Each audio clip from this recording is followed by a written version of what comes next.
சிங்கப்பூர்ல எத்தனை வருஷம் இருந்தீங்க? நான் சிங்கப்பூர்ல 26 வருஷம் ஆயிடும். 26 வருஷம். அங்க என்ன வேலை பார்த்தீங்க? நான் ஃபர்ஸ்ட் வந்து இங்க கார்பெண்டர் வேலைக்கு தான் போனேன். நான் அப்போதைக்கு வர்றப்ப எனக்கு சம்பளம் இந்த ஓட்டி எல்லாமே பாத்தீங்கன்னா ஒரு 2 லட்சம் ரூபாய்க்கு சம்பளம். அப்ப என்ன இங்க வந்துட்டீங்க?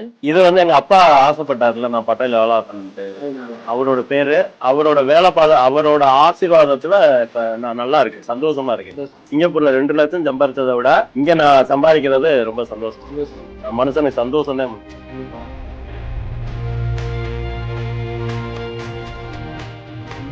தொழில்ல அதே மாதிரி சந்தோஷமான நிகழ்வுனா வந்து அப்பா இறந்ததுக்கு அப்புறம் அந்த பட்டையில வேலை பார்க்க ஆரம்பிச்சதுக்கு அப்புறம் என்கிட்ட ஒரு அச்சா இருந்துச்சு, இது நம்ம கண்டினியூவா பண்ண முடியுமா அப்படின்னு ரொம்ப அச்சா இருந்துச்சு. ஒரு 2 மாசம் 1 மாசம் நானும் ஒரு சின்ன டெஸ்ட் பண்ணி பார்த்தேன், எங்க அப்பாவோட ஆத்மாவா என்னன்னு தெரியல, இது போக விடல. நான் என்ன பண்ணேன், ஒரு தடவை ஒரே நாள் 5 இடியப்ப கட்டை அடிச்சு வச்சுட்டு இந்த கட்டை வந்து நான் திரும்ப ஊருக்கு போறேன், நான் பட்டையில வேலை வாங்கல, நான் திரும்ப ஊருக்கு போறேன், இந்த கட்டை இன்னைக்கு வித்துறணும், விற்கலைன்னா வித்துடுச்சுன்னா நான் இருக்கேன் கண்டினியூ பண்ணேன் அப்படிங்கிற மாதிரி நானா சொல்லி போயிட்டேன். வீட்டுக்கு போயிட்டு நைட்டு கனவுல வந்து எங்க அப்பா வந்து சொல்றாரு, பட்டறை கனவுல வருது, எல்லா கட்டையும் இல்ல, நான் காலையில வரேன், எங்க அப்பா வேலை வந்துட்டு இருக்காரு, கேட்கிறேன் கட்டையெல்லாம் எங்க அப்படின்னு கேட்கிறேன், அதெல்லாம் நான் கொடுத்துட்டேன், நீ பாட்டுக்கு வேலையை பாரு அப்படின்னாரு, கனவுல சொன்னாரு. சரி என்னடா அப்படின்ட்டு நான் முடிச்சுட்டேன். அப்புறம் காலையில வந்து பார்த்தேன், அப்பவும் நான் நம்பிக்கை இல்லாம இன்னைக்கு அப்ப இந்த அடிச்சு கட்டை வச்சு அடிச்சது விற்கணும், ஒரு மதியத்துக்குள்ள அந்த கட்டைப்புறம் வந்துருக்கு.